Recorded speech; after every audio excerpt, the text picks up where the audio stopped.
Welcome everybody to Casks and Classics. Very excited to be joined by Maddie Dai, who is responsible for this beautiful artwork. That is our background today, which is exciting. My name is Tommy Moriello, your host today, and we're excited to be chatting about the Glenrothes Single Cask release, a 36-year-old single cask. Only 168 bottles released in the world, and each one will come with this beautiful box, which I know is most important to Mama Dukes. Yeah, right? yeah. She's like, I don't care about anything inside the box. She just wants the I box. want that box. That also has an awesome NFT component to go along with it. And with that NFT component, you could find all the lovely Easter eggs that are hidden behind this artwork. But 24? Allegedly 25. 25. Joe Girard. You've got one to find. Yeah. I'll get it done today. But it's super excited to have you here. Super excited to talk with you. Casks and Classics is all about celebrating creativity, right? And people that do things the right way and classic style professions. And whiskey making comes from passion and creativity, especially when you have the patience to wait 36 years to have a specific whiskey. And we're trying to tell a story for that 36 years. Everything with the cask that it comes in, the cooperage that we have at the distillery, the sherry season cask, all of that. But you have a different way of storytelling, right? You're a storyteller as well as an artist, correct? And it's cool to understand your knowledge, your commitment, your courage, and how you make that an opportunity. And that all starts with being from New Zealand. That's where it all began. And coming on over to the States to pursue this career. So what led you to New York to become an artist and to live this New York lifestyle? And what were your expectations of what New York would be? I mean, I came to New York because I went to university in Vermont. Okay. And it just felt like we all just floated down here. Like I just hopped in a car and everyone was like, we're moving to New York. And I guess I was like, I don't know if I had a grand plan, but it was like, it just felt like kind of the epicenter of like where you went to go try and be an adult. And it's like, it'll either make you or break, you know. It's true though. It kind of is true though. And I like had an internship at a little creative agency like a few blocks from here, and I was just trying to live. I was like in an apartment with like no heat and rats, and I was like, don't you rats want to go find somewhere with heat? It just was like a wild, I mean, talk about like expectations of New York. I thought I'd just wear scarves and get like seduced by Tom Hanks in my bookshop, and instead I was like, you know, this is a hustle. Out here. Yeah, it totally is. It totally is. But it also is crazy because it's a place where I guess it feels like there's so much going on and you can have a crack at a lot of different things, and like it feels like, you know, no one, if you just were like, I want to have a go at being a clown or something, everyone would be like, yeah, there's a clown school a few blocks from here. Absolutely. They're auditioning. There's 75 You'd be great people there. How is that possible? Yeah.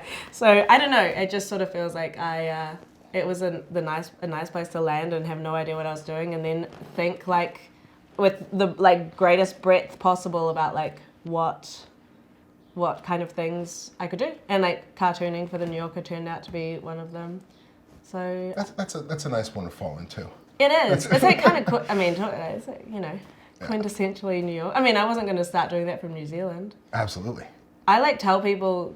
I met a family friend the other day, and she was like, "What are you doing?" Like I was like, I cartoon for the New Yorker. She was like, I think I've heard of New York. And I was like, yeah, you got to be here to like get into that sort of thing. And it's a cult following for that too. People that know it, and they live by it. And hell yeah. It's kind of like that same cult following with whiskey, right? Yeah. And whiskey has it too, where there's a little something there for everybody, like New York has. But when you know about something, you know about it, and that's what it is. And the followers of that style of art, they know it, they embrace it, they live that lifestyle. It's cool. Yeah. And when you're trying to co-brand, I think that's the easiest way to co-brand. It's organic, you know. It's the stuff that we're doing now. We're linking up with guys that know watches. We're linking up with guys that know men's fashion and they're passionate about it and they look into it. It's the same way. It's like it could correlate easily with them. And it's like it's also like it's interesting because it's a world that like has been around for a minute. I mean, both of them, like illustrating for the New Yorker whiskey. So you have like these generations of like legends, kind of, and then you come up as like a young rookie trying to make it. It's like, I don't know, something that kind of feels storied is like interesting to get into, because you show up at places and there's someone who's like been doing it 50, 60 years, and you're like, oh my God, like the longevity, the tradition, they're like, it's the same, I guess. It's remarkable. I remember one of the first time when I went to Scotland to see the distilleries, you see distilleries in the States, right? I've been to bourbon distilleries, I've been to rum distilleries, I've been to tequila distilleries. Seeing a Scottish whiskey distillery was a different animal. Yeah. And you realize, like, coming from the States, we're babies. Yeah, like, totally. There's nothing like the history that's out there, specifically the Glenrothes Distillery. And they've been doing it for a little bit. 1878. They've been cranking this out since Jesus was a child. Yeah, totally. It's like crazy. He was served that at the Last Supper, actually. Totally. If only he had gone north, he would have really been living. But and with that, like that history and that culture of Scotland, seeing how you incorporated the two, right? Yeah. Like seeing how you brought, like, I love the haggis hot dog stand. My favorite being, though, because I swear that I will live and die in New York, is when you come out of the subway entrance and you have the graveyard there. Yeah. And the cemetery being there, because I'm saying I'm dying in New York. That's me. Yeah. It's so cool. And so how did your mind work with that? How did your mind work in incorporating Scotland and New York? I mean, I kind of like the opportunity to like, so often like you combine two things and you have to find the best joke or I don't know, just kind of one moment. But with this, you were able to like riff on the same idea again and again and again. And like, having spent time in both New York and Scotland, they're like great places to be an observer and like an outsider, because people like really live out loud, like they're very themselves. I feel like in New York, everyone's just like, the way they're feeling is like immediately present and obvious to you. They'll be like yelling into their phone or like talking to you on the street about how they are. So you get a like strong sense of it. New Yorkers are not nice, but they are kind. Who's this? Nice. New Yorkers are, New Yorkers are not nice, but they're very kind. Yeah, it's totally true. I'm sort of like, wow, you'd do anything for me, but you won't. Like, I don't know, they're just like, they have a different way. There won't be a warmth about it. Yeah, totally. And I'll be berated the entire time you're like saving my life or something. Yeah, it's like, it totally is true. It's like it's like the antithesis of New Zealand too, where you're like, oh, sorry, like, you just quietly like. Scots are very nice and kind, though, I will say. Yeah, they're nice, they're kind, they're a bloody hoot. Yeah. I mean, they're great. Going back to the subway thing, I think it's cool. Like, I remember seeing, it was, dude, a finance bro. Yeah. And he was on a phone and he was yelling at somebody for what was going on. And there was a woman with her carriage at the bottom of the steps. And he was like, no, the deal's gotta be made. And he helps her up with the carriage, walks her up the step as he's still berating who's on the phone. That is so crazy. And he just doesn't say anything, I feel like I had the exact same experience the other day where this dude was like berating in this phone, being like, if this deal doesn't come through, but he was also taking a photo of like a beautiful blooming blossom tree.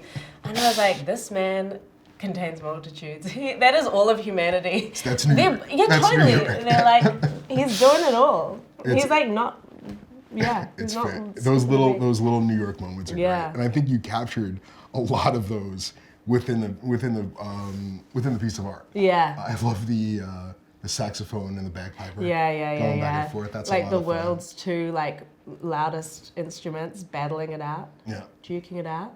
Doing a little duet. Reminds me of 5 o'clock in the pandemic too. Yeah. People would always make the noise for the first responder. Yeah. That is so funny. I wonder if there were bagpipes going. I didn't hear any on my block in London at the time. Well, if we look into it, we'll find that New York bagpipe club. Someone will tell you about it. Yeah, totally. But they wouldn't stop. There is a tartan club in New York that is rather large. Really? Well. Yeah. Cool. The things whiskey will take. Yes, seriously. Yes, seriously. You were talking about your style of art and what you do and New York stamina. Yeah.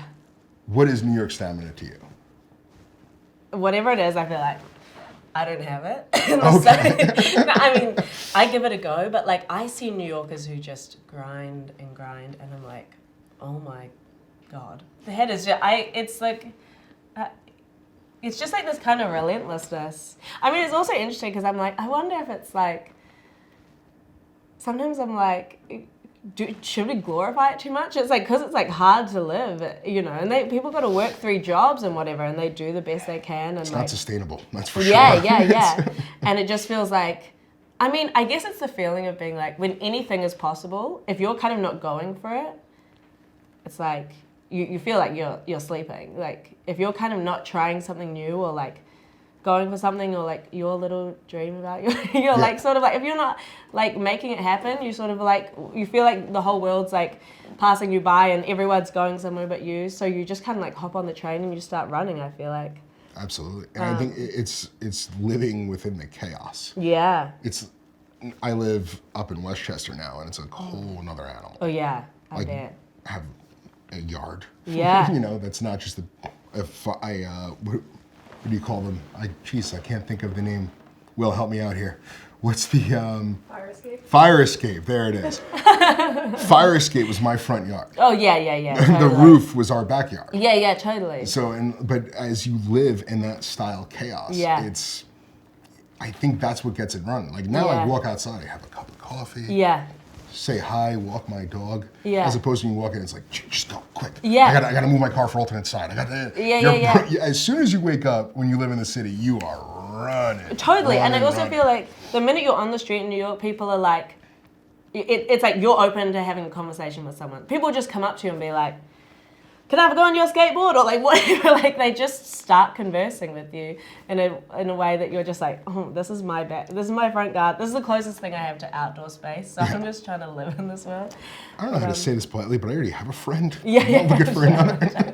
You got too many, mate. Just trying to have my morning cup of coffee. Thank you. Yeah, totally. No, but it's true. That New York stamina is a beast, and I think that's why it's cool to have those outlets, right? Yeah. And people that will go and look at a piece of art, that is your outlet. And we have so many awesome places to appreciate art in the city. Oh, it's amazing. Not just museums, but I mean, just go out and see some street art. Right? Yeah. Some graffiti is amazing. It's crazy. And it's cool to sit back and enjoy a nice dram. Yeah. It gets you into your zen. Right? Yeah. Like we're having the Glenrothes 18, which has become one of your My favorites. favorite.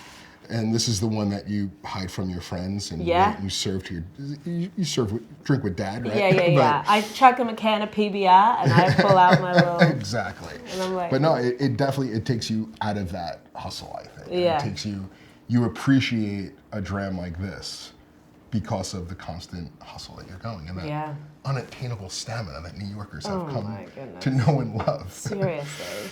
And then when they start running marathons and stuff on top of it, I'm like, just rest, sweet children. Why are you running through the streets? I had a nice relaxing weekend. I ran 14 miles. I know. These mad people. God bless. We're becoming like poster children for suburbia. I'm like, now I've got a garden. They're like, you two are such I grew up in Brooklyn. I did not expect to be this guy. But I'm loving it. Yeah, hell yeah. Good for you. So when you're looking at a piece of art and like you get a gig such as this, right? Yeah. To come up with an NFT and come up with your style of artwork. Yeah. What's your creative process behind it? I know you said Tuesday is your day that you have this style of art, but you also write and you have some other things. So how do you schedule yourself out? Oh God. What are you, my agent? No, I'm just curious. When does it happen? No, Because of that New York stamina. I don't have that, and it's just running until I literally collapse. Yeah. I just feel like it's like. I just feel like whenever I focus on something, like something else slides, and then that sense of urgency that it's slipping will I just feel like I'm constantly just moving from one thing to the other, and never on top of everything. But like. It suits me. By doing so, you're on top of everything. Yeah, but here I am enjoying this in the morning. You're doing so something I must right. be doing that. Yeah. Right.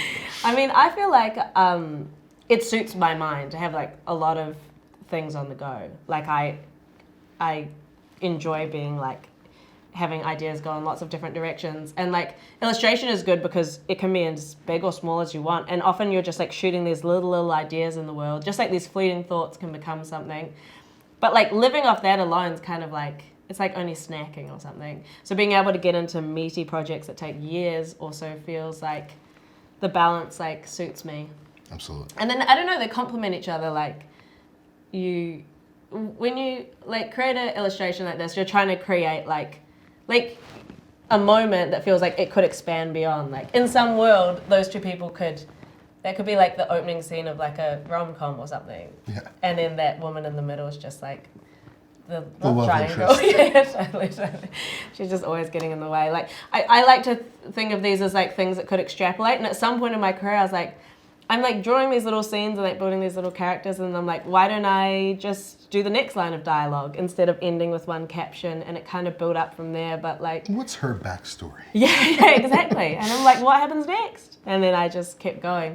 And it feels in this city and maybe in this economy that like people have, like if you're a storyteller, so to speak, like you can do it in any medium, and you're required to do it in every medium because like it's hard to just be like a craftsperson. I mean, that's why I found like working with these people so comforting, because like Alistair, whatever, who's like worked at the distillery for 40 years and just is like a master craftsman, like that is the kind of energy I want in the world, to just like be able to pursue a thing. But right now I'm just like run off my feet trying to get loads of things off the ground. But yeah, I can't remember the original origin of the question or whether I answered it, but You did, yeah. And it explains, I think, how 99% of New Yorkers' schedules are throughout a week. yeah. It's everything that comes across you. Like, you could have a plan of attack, Yeah. but then 10 o'clock hits and you're 3 emails behind and you're talking to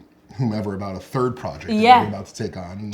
Literally, totally. And then people are hitting you up being like, I need something for this and you're just like, yeah. Learning to say no actually is like crucial to my scheduling this. And then just stop saying everything and catch up on that show that you want to binge watch. Yeah. I'm just gonna push all this. Yeah, totally.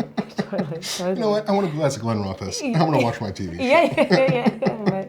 Bad TV shows. Exactly. But I think it's when you have so many things like that going on, especially in being in New York and seeing so many different bars with so many different concepts, and there's so much good whiskey out there, Yeah. right? There's no such thing as bad whiskey. Some whiskey is just better than others, you know, and there's What a certain ways to diplomat. have. He doesn't say that behind closed doors.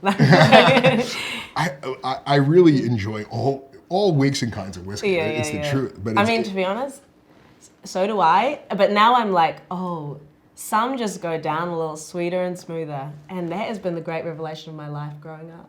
it's fun. That they don't all like burn as they go down. Wait, I'm not supposed to hate this? Truly.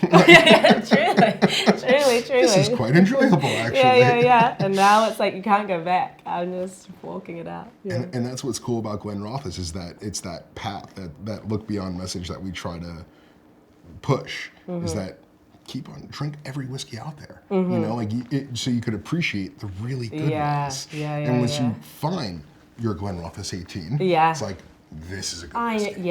It just fits me. I like this whiskey for certain occasions, but this is my whiskey. Yeah. And Is it really just like everyone finds their little one and they're like, this is my guy? I think I think so. Yeah.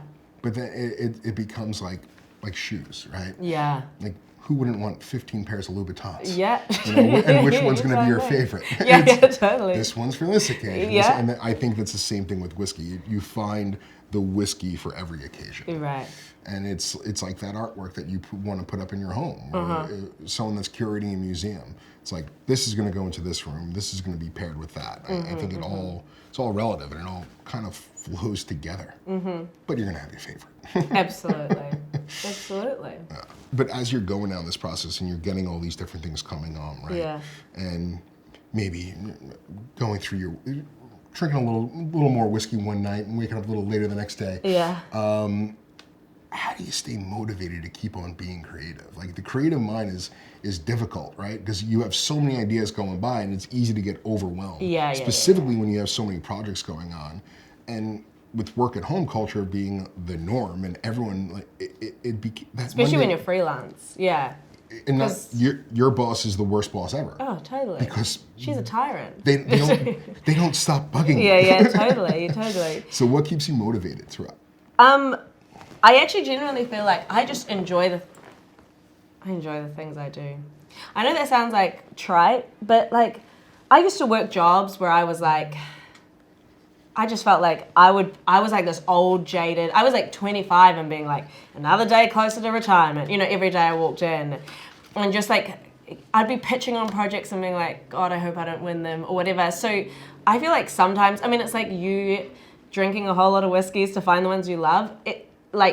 I feel really lucky to have crafted a career based, like I'm just cobbling together the things I enjoy doing most, and like I really fundamentally enjoy what I'm doing, and I'm motivated to create a life where people keep paying me to do it.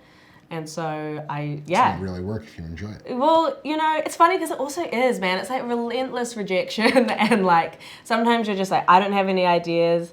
But to me, it's like better than the alternative, which is like just like working on other people's good ideas that you're like, I would do it a little better. I'd do it a little different. And like, or just other people's worst ideas where they're like, they know it's bad and you know it's bad. And you're just like, you know, there's like just so many ways to like cobble together a living or to like work in the world. And having done some things that I'm like, oh.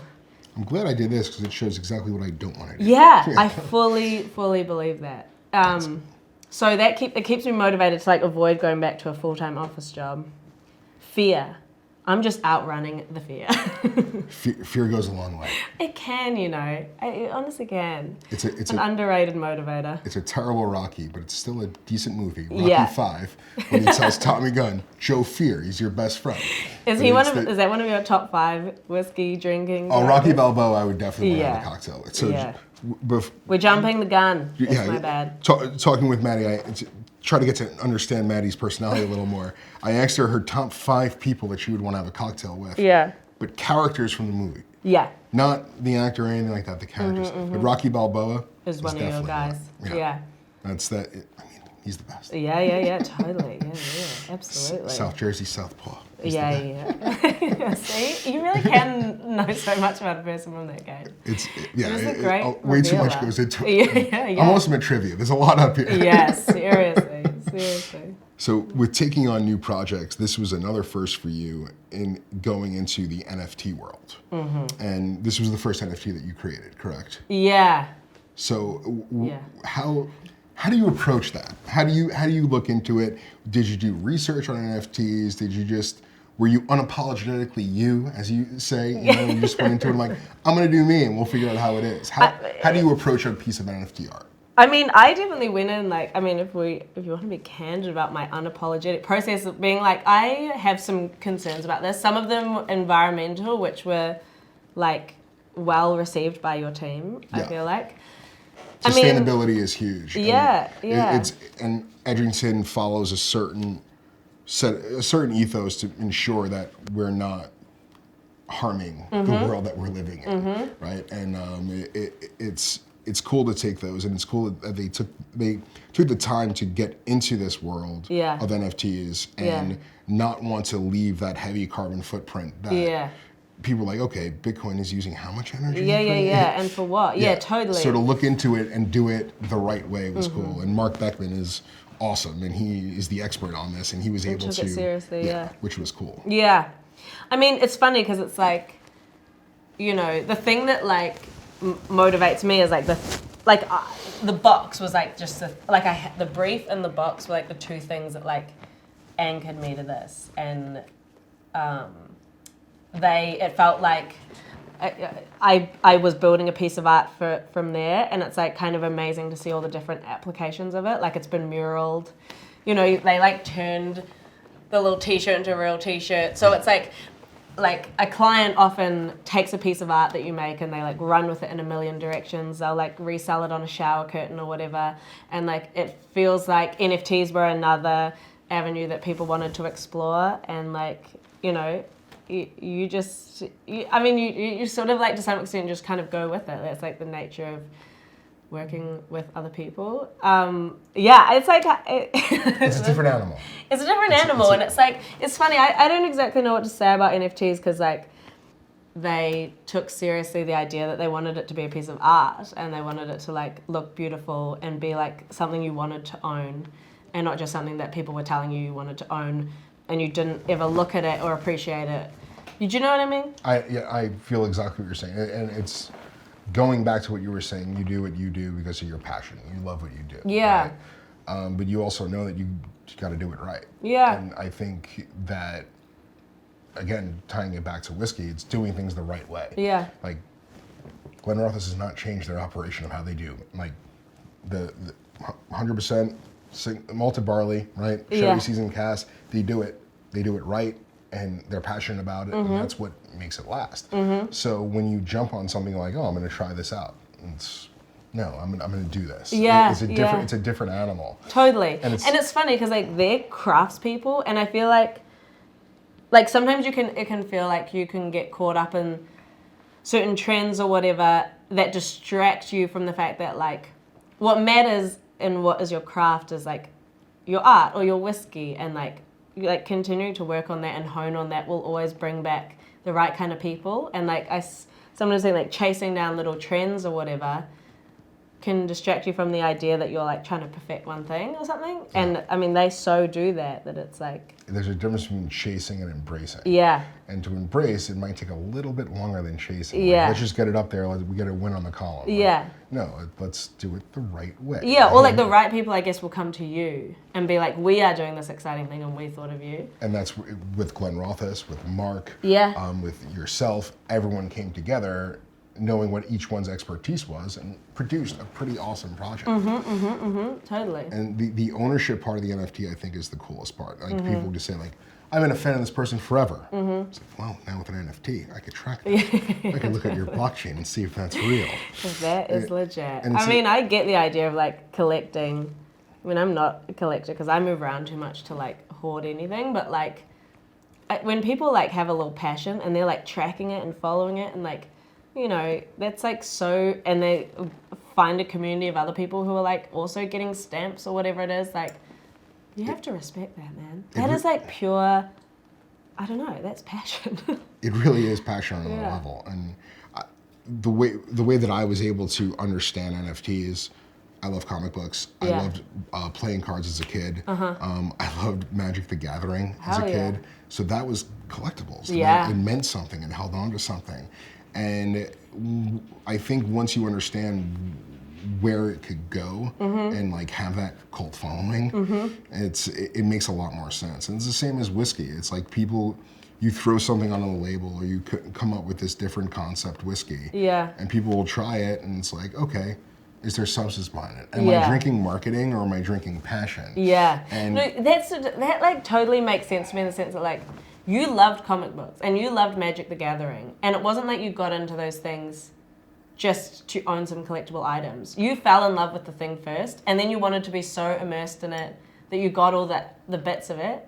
You know what I mean? Yeah. And like to me, that is like the like right way to think about it. It's an organic approach. It's not like, oh, I have to like Magic the Gathering because someone's saying Magic the Gathering is trendy on Twitter. Or like everyone else is getting, all the cool kids are getting into Magic the Gathering. For all the hot girls said are. No one ever. That's pure, mate. That is like totally a pure passion. But I think doing something like this and having whiskey collectors who enjoy a certain spirit, they understand the story of whiskey. People that collect whiskey and understand like the story that the whiskey is trying to tell will understand the story that you're trying to tell with the artwork, right? And with the component of the NFT, we're going to continue this story by inviting them and giving them these special occasions, right, to come on out and maybe get on over to the distillery. You know, maybe try a rare whiskey that no one else in the States has ever tried. So I think that's a cool point. It becomes a social NFT. At the end of the day, people like substance. I want to hold something. I want it in my hand. I want to see it. I want to feel it. I want to talk to other people about it. You want those little Magic the Gathering cards? Exactly. Are they cards? They are, yeah. This has all been a slow to try to get you to make the Magic the Gathering Glenrothes cards. Yeah, totally. I'm in. I'll do it.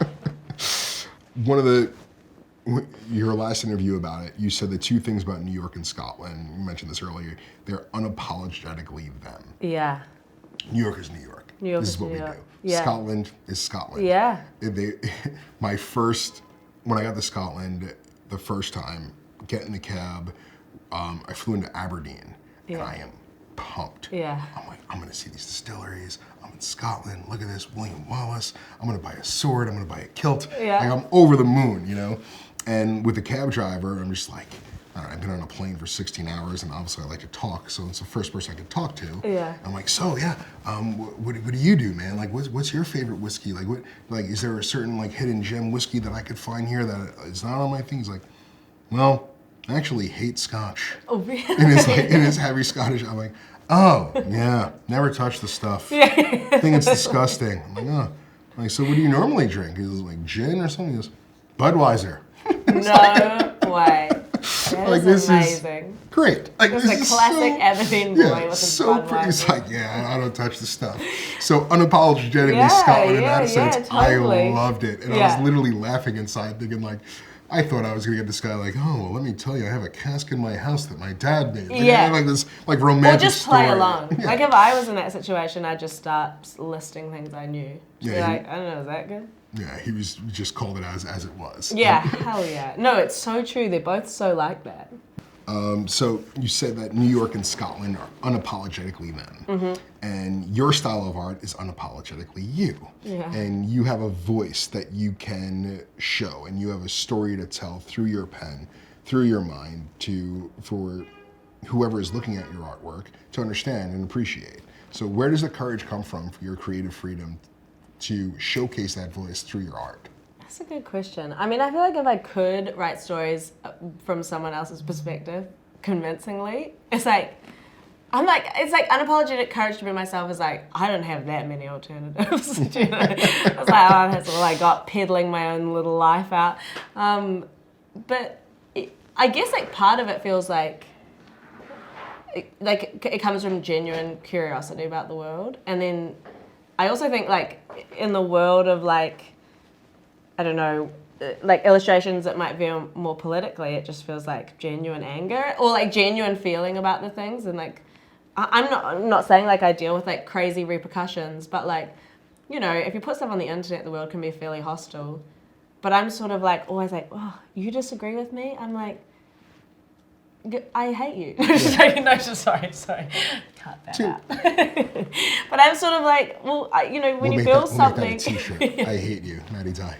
If you disagree with me, I hate you. No, but I sort of just feel like, well, I don't know, like you just move through the world kind of like having your ideas and the things you feel passionately about and like believe in firmly. And like, if you have an artistic outlet, it feels like, if you like start compromising that massively, I don't know what you'd be left with. It feels like you'd always be self-censoring in a way that would like diminish the art or like, yeah, I don't know. And like courage, I don't know if, like, obviously it's like kind of crazy to like live far from my family who like I love and like move across the world, but I guess like my interest in the world and like my interest in other people always felt like bigger than my fear of like being far from people or my fear of going to new places. So like curiosity kind of always triumphed, and I think that like I feel the same way about my art, that it extends from the same place.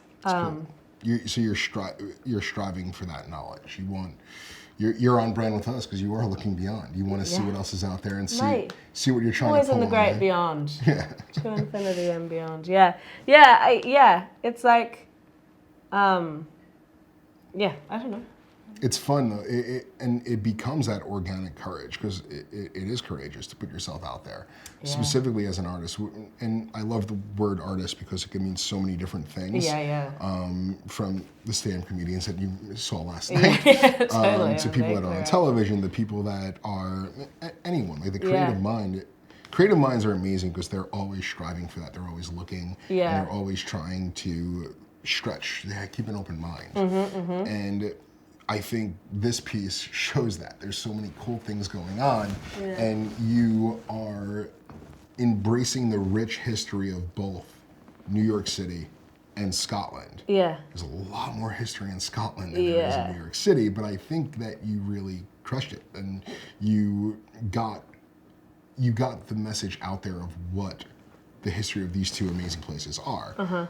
So you clearly did your homework with that. What was your research like? Obviously, you've been to both places, but how did you get that story out there of the history of New York and Scotland in this piece?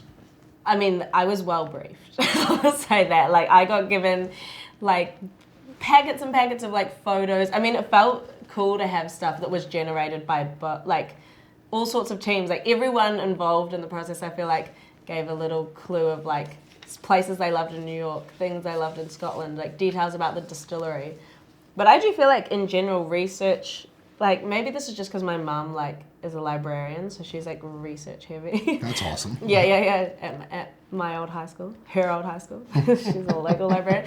But she's always like, to me, she's always like alarmed when I go veer into fictional territory from like building off history. But it feels like when you do enough research, you can like play around in the world of it kind of authentically, if that makes sense. Like if you have a strong sense of a place or a time or a history, it allows you to make up details about that world, I guess. Because you're basing things off of facts. Yeah.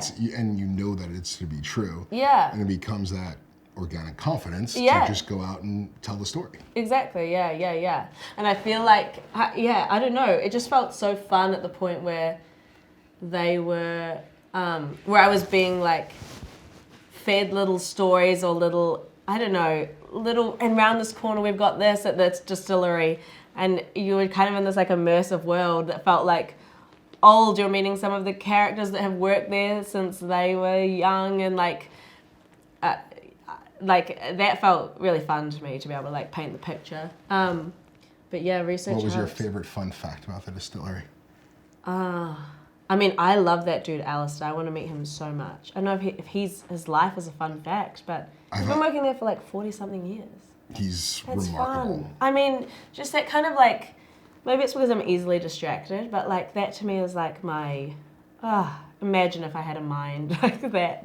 You know, just like, he's just working and working, crafting and crafting. I mean, just amazing. I love the duck pond too. Yep. I mean, I love that like they embrace their graveyards so much. I love graveyards. That was my favorite part too. Yeah, it just feels like, I don't know, like what. You're staying down the block in Brooklyn from my favorite graveyard as well. Oh my, I was walking around that. That place is crazy. It's beautiful. It's beautiful, and I'm regretting I didn't get a tour. Because I was just walking and being like, it's a city, first of all. It's massive. Enormous. Yeah. At some point I was like, I don't know if I'll make it out alive. And then I was like, well, it's not a bad place to go. You know, it's like, it is, I'm just wandering. It's Greenwood Cemetery in Brooklyn, and it is, I believe, the oldest cemetery in New York. Apparently, Edgar Allan Poe is buried in there. There's a bunch of other celebrities buried in there. It's awesome. Yeah, totally. It's a real cool spot. I love stuff like that. That was one of my favorite parts getting there. It was seeing that cemetery, and I believe there's a military component with the Scottish military and who's buried there. Oh, interesting. I have to brush up on that history. Yeah. But I just feel like places that embrace their graveyards and I'm into that. I feel like we can get obsessed with being forward-looking. And maybe that's my Chinese side that's like always honoring the ancestors. But like, it feels like they were like, this is a part of who we are. This is our graveyard across the road. Like, we've been here for a long time. This is our patch of land. These are our people. Like, I like that. That's hands down my favorite part of this story too, which is really cool. Yeah. But it tells a story, and again, unapologetically who they are. I love that there's no visitor center. It's like we make whiskey, that's it. Totally. When we got there, I was with the Empire Merchants, our distributor in New York, and we had an incentive trip, and we brought our sales guys out there to show them the distilleries. Cool. And we got there, and we were 10 or 15 minutes early, and we get there, and our guide comes up. He goes, "Well, you guys are early."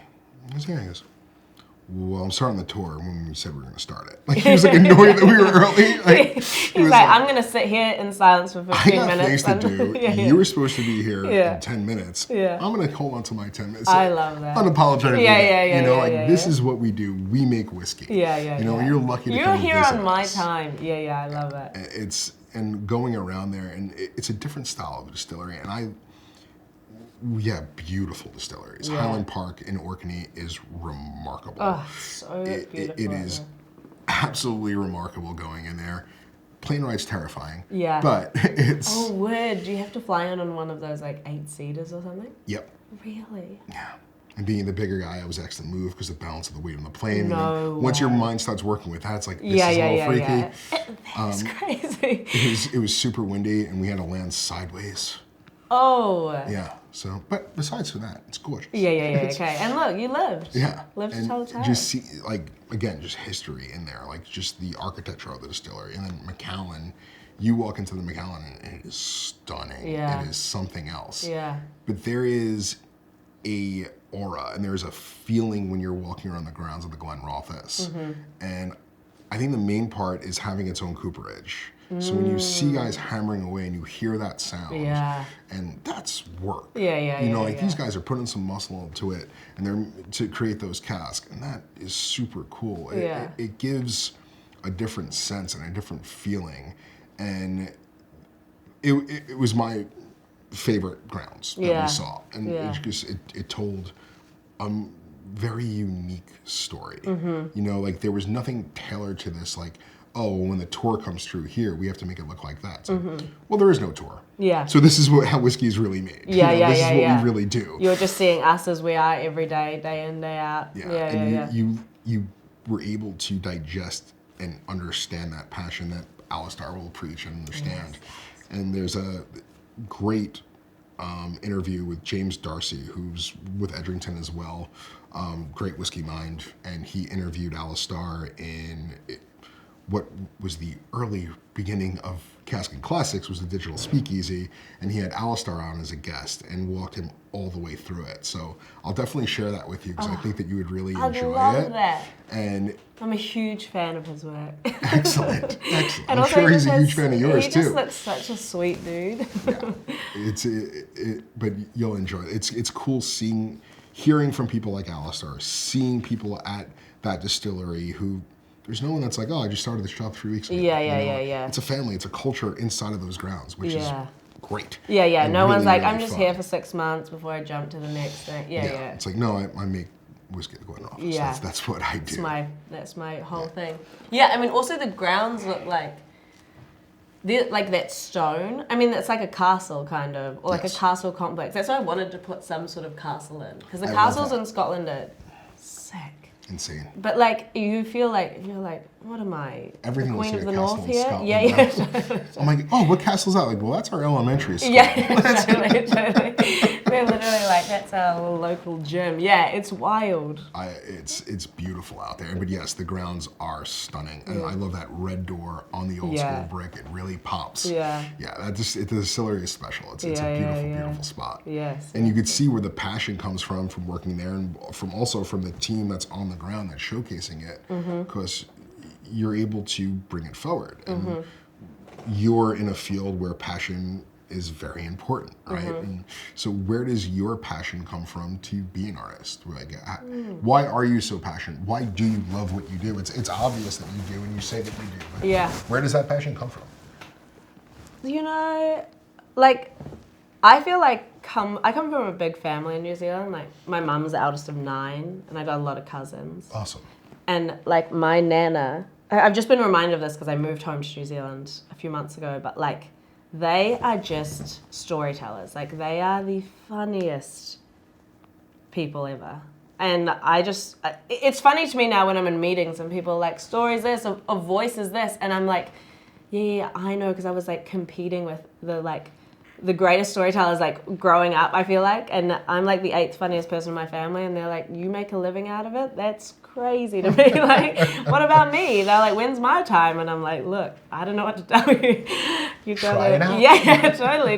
We could be a traveling family band. But like, the other thing is like when my nana tells a story, she sometimes closes her eyes because she's like fully reliving it. She's got like an immersive VR experience in her head, and like it's just like she'll be cracking up or she'll be like literally in tears, like, and I feel like it kind of, I don't know, that's like my lineage. It's a part of you. I feel like, and it kind of like, and just kind of like making up stories and wanting to entertain. Well, I don't know. Yeah, it just feels like she's also a painter and stuff, but she just does it for her local church. literally just loads of photos of her, paintings of her grandchildren. That's we write awesome. our names on the back so that we've all got, we're lined up to receive them. That's beautiful. Yeah, it's sick. And so I just feel like I feel like it's a joke that I kind of made it my job when they're all just like humbly doing it for the love of it, and I'm out here just like peddling our family wares. But I think that's where it comes from. That's cool. And it's a different style. It's who I am. It's Yeah. a part of me. I grew up in it. It's everyone around me does it. I Yeah. just decided to really move forward with Yeah, it. yeah. I just packed it up in my little suitcase and like opened up the suitcase and I was like, do you want to purchase any of these family stories? And like, yeah, it's funny with my writing and stuff, it feels like, I don't know, sometimes I'm just openly hanging out with my family and I'm just writing down things they say or whatever. They feel so jokes to me. They feel like such characters. They're going to come and sue me and like collect the royalties and they're like, what are you going to do? Option my life? But, I'll cut you in, Grandma. I got yeah, she'll be rewarded handsomely. So I guess that's it. As you're doing this and you're telling your stories and Yeah. doing fairly well with it, I would say. You're growing a fan base, right? And you have people that enjoy your work and enjoy what you do and will seek after it. Yeah. So when you are coming up with your next story or what you're trying to do, what do you imagine your audience being? Like, who's the Maddie Dai fan? Or what does that person look like? That is so funny because I just honestly do feel like I write things for like my group chats. You know, like it's like hard to think loftier beyond that because you're sort of like, who knows if stuff will ever get made? Who knows if it will ever find an audience? But like, at least I know that like if my friends from school who you met some of them at the event last night, but like if they ever read it, would they like laugh or they'd be like, who are you? What are you trying to pull off here? Or if they like felt like it was me, like I feel like often it's just a small group of the people I know. And if you think any bigger than that, I think you could start to freak yourself out. You can't start being like, what if my favorite writer reads this? Or what if my favorite cartoonist sees this? You'll get in your head and you'll overthink it a little bit. Yeah, you just like never submit anything again. You know, you just be like, well, I'm trash. Like, I don't know. I just, I mean. I'll keep it with Alice and I'll keep it with Sally. Sally. Yeah. Alice and Sally, the girls from Brooklyn. I'll keep it with Alice and Sally. Who was so much funnier than me, by the way. It's us three, and not the 15,000 people that follow me. It kind of does feel that way. You make it it's a lot simpler that way. It's simpler, and it's just like, it just feels like, I mean, it's like in any group chat or whatever, when you're with your friends, you're so motivated to make them laugh. Yeah. And it feels purer than like an abstract audience member down the line. I mean, because with like, you know, because I do like cartooning or whatever, like it feels like sometimes you're just totally throwing a message in a bottle and that you never see the reaction anyway. Like, you know, in months or years, someone will open a magazine and like, if you're lucky, they'll give it a little wry smile or something like, but it's like trying to like imagine someone on the subway looking at something and being like, I don't get it. Like, it's hard to like get to in the weeds like that. You were not in my group chat. Yeah, totally. I'm like, if you knew me, you'd love this. Sherrod Small, a comedian who's consistently at the stand, he says that you got to know stuff to get comedy. You know, so and he makes his crowd work, he'll start making fun of people. Yeah. And he'll say a joke and half of them will laugh. I'm like, yep, you never been to the Bronx. Yeah, like, dude, he'll just call people out. Dude, that is so funny. So, like, I feel like there was so much of that last night. People went to go see some comedy. Yeah. But with people sort of being like, I don't know, just like fully calling out like in the Australians. And I mean, I obviously love when anyone dunks on an Australian. And last night was full of Australians getting dunked on. I was like, this is heaven. Yeah, went on the right night. Yeah, totally. I'm kind of trying to keep a low profile because I know we equally are able to be dunked on. But yeah, it's so good. Yeah, when they know their audience.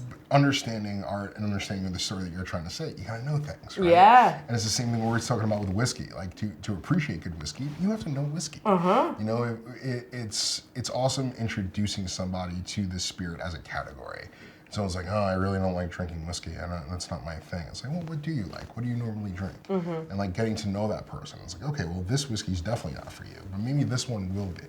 And knowing what they do enjoy is how you could like kind of cater to them and show them. Yeah. So when you're throwing it out there and people can take it like, I don't get it. It's a miss. Yeah. But then the person right next to him on the subway car is dying and thinks it's the funniest thing in the world. Just, you gotta know things. So. Yeah, it is so like, it's just funny how it's like, I got an email from someone that was like, I didn't like this cartoon. They were like, I put it on the wall and I put my caption that I would put over the top. And I'm like, first of all, why would you email me that? I'm like, that's so crazy to like tell me that you like hate my work. But I'm not that people love to do that, so I get it.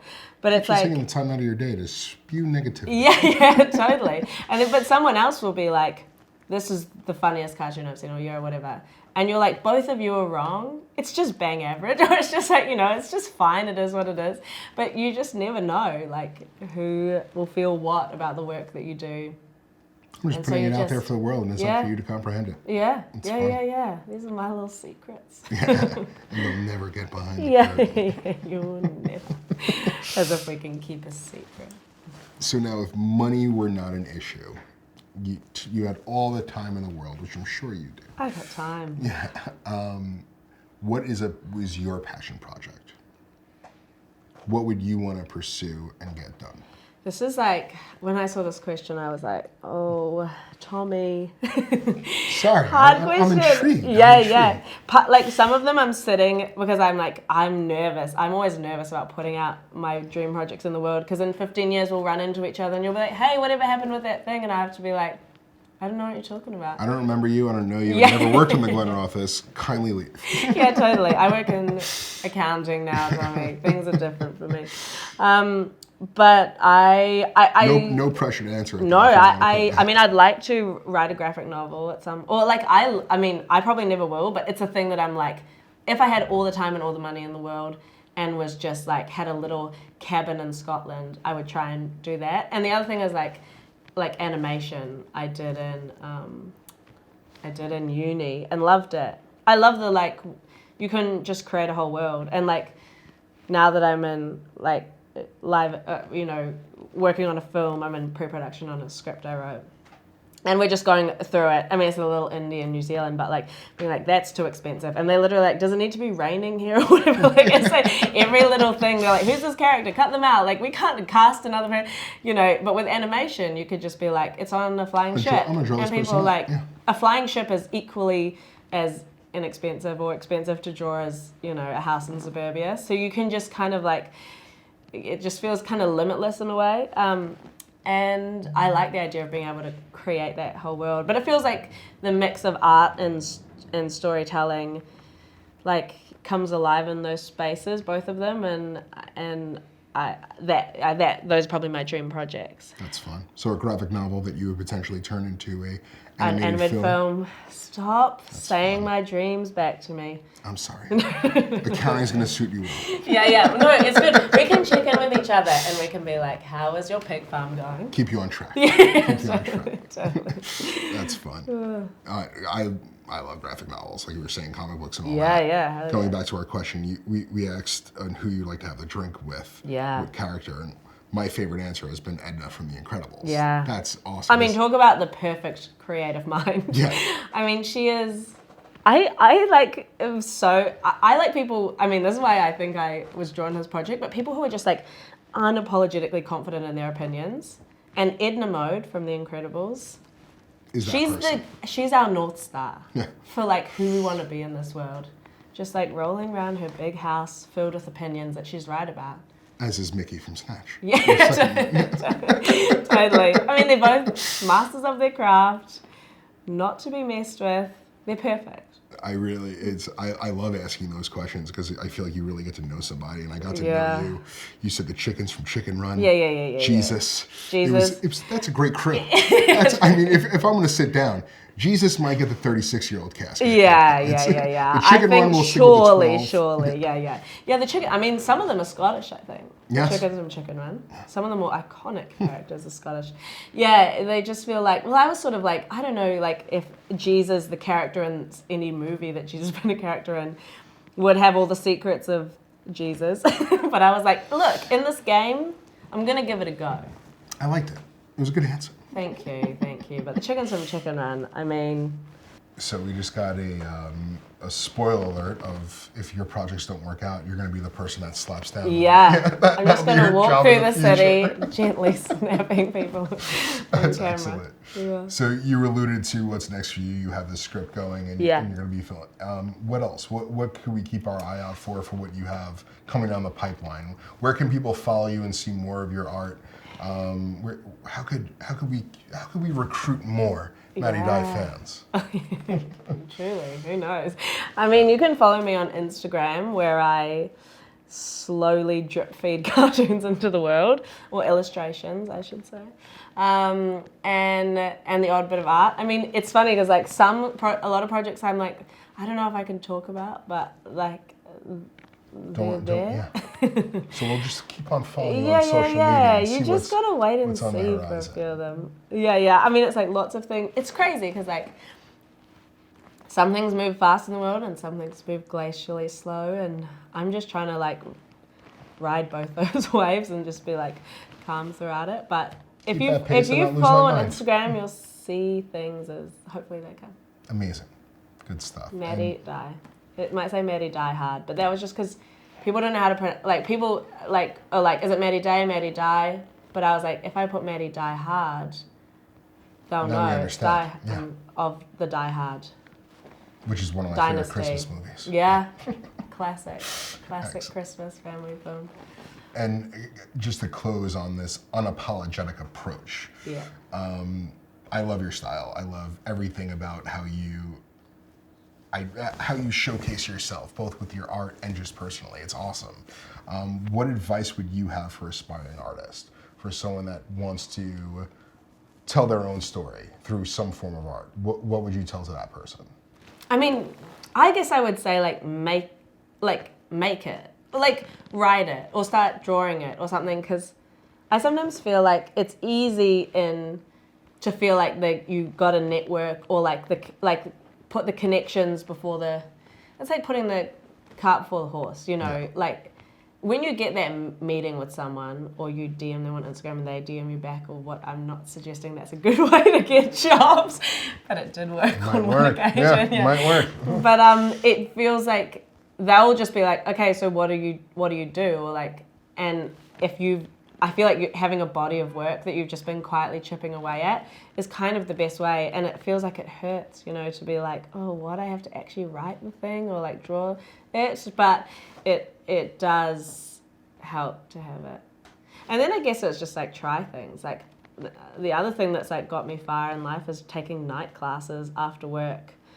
I did some at the School of Visual Arts. Like I did some at City Lit in City Lit, is that what it's called? In London. And like they just give you little tasters of all the different ways you can put stuff out there, and it's sometimes surprising. And you just, I don't know, I just was like, just try it out. Pursue. Yeah. Pursue is the best way. Before you start hitting up people being like, can I get a drink with you? Because they'll just want to know whether or not you can do it, I guess. Substance again. We'll go Substance. back. Need something to show while you're having an intro. You kind of do. The first step is always the toughest step, right? It really is. Making the commitment to put forward that effort and get it done. Yeah, and maybe you hate it. You know what I mean? Like maybe you like you quit your job to become a something, and then you're like, oh. This was a bad choice. Yeah, I hate this. So I'm always just sort of like, just give it a crack for a while. Awesome. And the same as I said to people like, oh, hey, how do we become a whiskey person? We'll drink more whiskey. Yeah. Get to know it. Understand it, talk to people, join a group. Do your homework, do your research, and you become a whiskey person. Yeah. There isn't like, it just sneaks up on you. There's no whiskey sommelier program or anything like that. It's just going out there, talking to really cool whiskey people, finding someone like Alistar. Yeah. Learning from the greats. Yeah. That's good stuff. Yeah. Well, thank you for taking time out of your very busy schedule to sit down and speak with us and walk us through who you are and the person behind the artwork, you know, and giving us a breakdown on what it is. It's super, super exciting to have this piece. Again, 168 bottles in the entire world. The NFT component along with it. With the NFT, you'll be able to find some really fun things about the Glenrothes brand. Get brought into and have that social NFT component, you know, maybe hang out with the two of us and drink some rare whiskey, you know, just, What more could you want? yeah, that's going to sell the NFT more than anything Yeah, else. totally. But thank you so much, and yeah, look after us. We'll be on Reserve Bar. We will be in the Metro New York area, obviously. So seek out the bottle, get involved in it. It's super fun. It's super different. It's one of the coolest bottles, and by far the coolest package. As a New Yorker, I could say like I absolutely love this package and the way the artwork came together. And the whiskey's not bad either. On top of all that, it's not just drinking marketing, as we said before. Yeah. We had the pleasure of sipping this last night with Matthew Wozniak. He walked us through it, and it's a lovely dram. So not only is it a beautiful package, but it's a beautiful whiskey. Thank you guys very much. Thank you. Me too. I endorse all that.